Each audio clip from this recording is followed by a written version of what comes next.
Benabar, quand il écrit des chansons, chacun le sait, les gens qui ont écouté ses chansons, et Dieu sait qu'ils sont nombreux, il raconte toujours une petite histoire dans ses chansons. Et il avait cette idée en tête, qui était toute simple, qui était que se passe-t-il dans une famille lorsque des beaux-parents adorent leur gendre et que la vie fait qu'ils se séparent d'avec la fille, le quitte, et qu'ils y sont tellement attachés qu'ils continuent à le voir en cachette. Et cette idée nous a amené à nous dire, mais en fait, ça devient comme une sorte de liaison extra-conjugale, une double vie cachée, sauf qu'on cache pas quelque chose de sexuel, mais qu'on cache quelque chose d'un rapport quasiment amoureux, au sens où ils aiment vraiment leur gendre, c'est comme si c'était leur fils. Et comme le dit très bien Benabar, on peut obliger quelqu'un à faire semblant d'aimer, mais on peut pas désaimer quelqu'un. D'ailleurs, même le verbe n'existe pas. Donc, ils peuvent pas tout d'un coup, comme le dit Didier dans le film, on n'est pas des...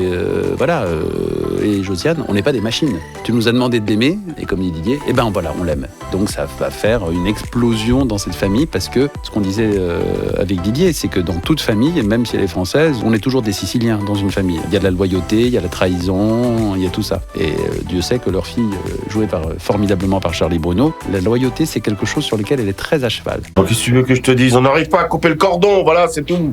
Mais on n'est pas des machines, bon sang. Plus qu'un choix, j'appellerais ça une grâce. C'est-à-dire que quand on imagine des personnages, on hésite parfois à... Dieu sait qu'on nous demande, quand on écrit, de libérer notre imagination, mais c'est vrai que souvent, on n'ose pas imaginer. Et donc, on se disait, oui, ce serait extraordinaire, mais c'est pas possible d'avoir Didier Bourdon et Josiane Balasco. Et il se trouve que, par le jeu des hasards et puis de la vie, Josiane connaissait Benabar parce qu'ils avaient travaillé au Restaurant du Cœur ensemble. Moi, je connaissais Didier. On avait fait Le Voyage de Monsieur Perrichon que Éric Laven avait réalisé, et moi j'étais fasciné depuis toujours. Et puis ça faisait des années que, comme tout le monde, je pense que tous les Français, s'il y a deux personnages qui sont populaires, des acteurs que les Français aiment vraiment avec tendresse et attachement, sont Josiane et Didier, le Splendide d'un côté, les Inconnus de l'autre. Et que moi, jeune acteur à l'époque, je regardais Didier jouer.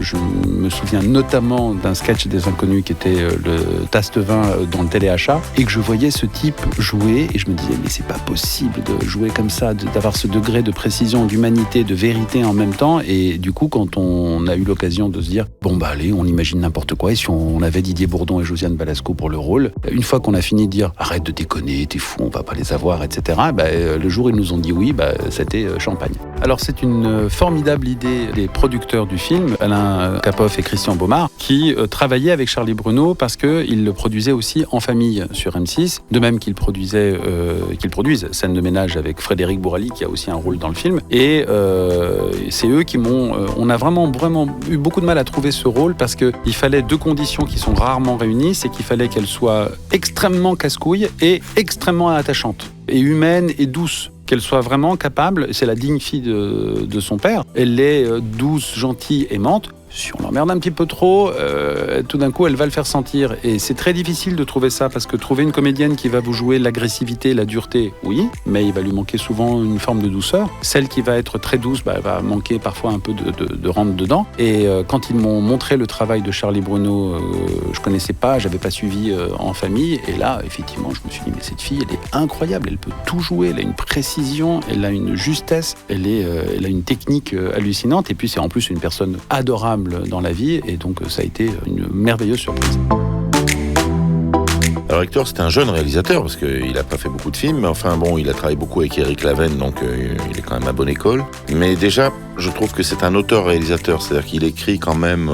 Puis moi, je le connais maintenant un petit peu dans la vie. C'est quelqu'un qui voit tout de suite les histoires, qui adore les acteurs, parce que ça aussi, ça compte. Et qui a quand même une belle idée de ce qu'il veut dire dans un film. Parce que voilà, un film, comme disait Tchekhov, je veux bien que tu écrives, mais qu'est-ce que tu veux dire ? Donc, c'est pas juste pour faire du cinéma. Et donc, dans les deux films qu'il a fait, il y a une comédie, un film qui est moins une comédie, mais il y a toujours une part de lui qui se reflète. Je connais pas bien sa vie privée, mais il est d'origine chilienne. Je pense qu'il y a des non-dits un petit peu derrière, qui traitent avec humour. Mais il y a le côté, le secret de famille, les blessures, les fragilités aussi, parce que c'est quelqu'un de très doux. Très fragile. Oui, mais un peu quand même. Mais sur le plateau, ça s'est super bien passé, parce qu'il y avait une très bonne ambiance. Donc, on l'a protégé de temps en temps. Et il nous a protégés aussi. Justement, est-ce que ce film, il n'est pas un petit peu autobiographique, comme disait Didier Bourdon ?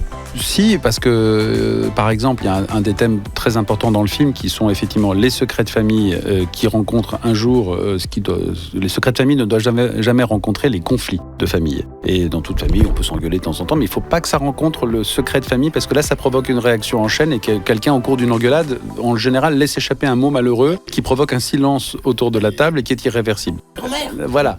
Oui, c'est comme avec grand-mère, quoi. Qu'est-ce que tu veux dire ? Bon.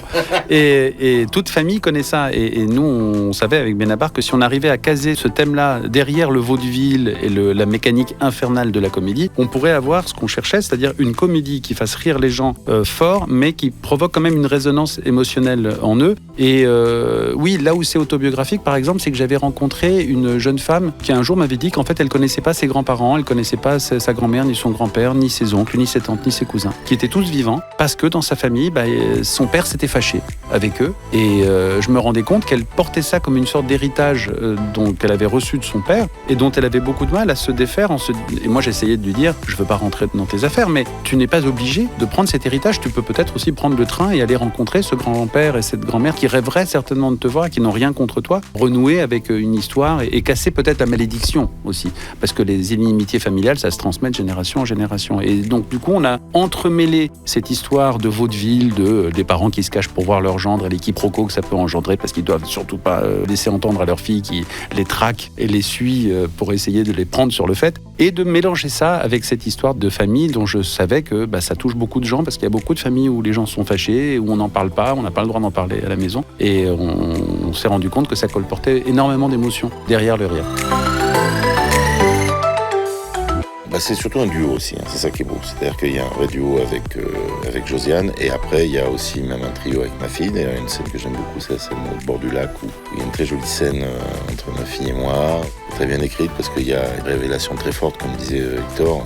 C'est là qu'on apprend que je suis fâché avec mon père. Et la fille qui essaie un petit peu de me titiller, et là c'est joli à jouer parce que je sens bien qu'elle a raison, mais non, on parle d'autre chose, s'il te plaît. On sent que je suis ému et bouleversé. Et après, la fin de la scène est drôle parce qu'on revient dans la comédie où je lui fais croire que, bon bref, on va pas tout spoiler pour dire un mot à la mode. Et le point commun, c'est parfois, notamment dans cette scène d'ailleurs, je me suis rappelé un peu mon père. Le côté un petit peu...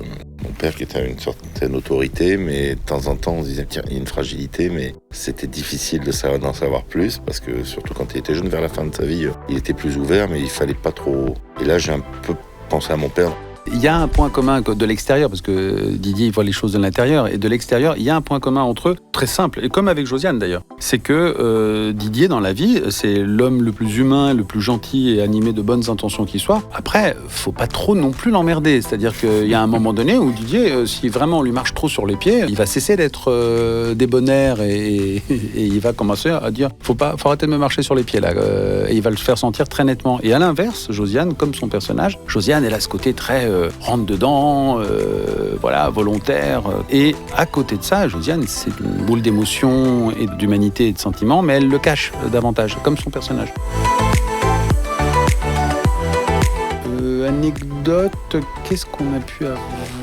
C'est pas un tournage qui a été marqué par des imprévus, particulièrement par des surprises énormes. Je peux dire qu'au tout début, Didier a goûté de bonne volonté les premiers œufs. Après, je pense qu'il a un petit peu, comme les scènes, il faut les faire plusieurs fois. Au début, il a goûté, on se dit oh bon, après tout des œufs, c'est bon. Et puis après, je pense qu'il aurait pas pu le refaire. Dans les petites frayeurs, entre guillemets, c'est la scène finale dans l'hôtel où il y a vraiment une grande scène. Il faisait très chaud, c'était une période caniculaire de l'été. Et ça, c'était un peu embêtant parce que voilà, au bout de 2 minutes, on transpire, on n'est plus raccord, s'il y a un chant contre chant, donc c'est un peu pénible, mais ça s'est bien passé. On avait prévu 2 caméras à cause de ça, c'est ça, ce jour-là. 2 caméras, c'est bien, comme ça au moins déjà on a 2 axes qui sont... Et on n'a pas fait 36 000 prises, Dieu merci, ça s'est super bien passé. Mais c'est vrai que c'était, dans les petites anecdotes un peu marrantes, fallait assurer ce jour-là, il fallait pas trop bafouiller.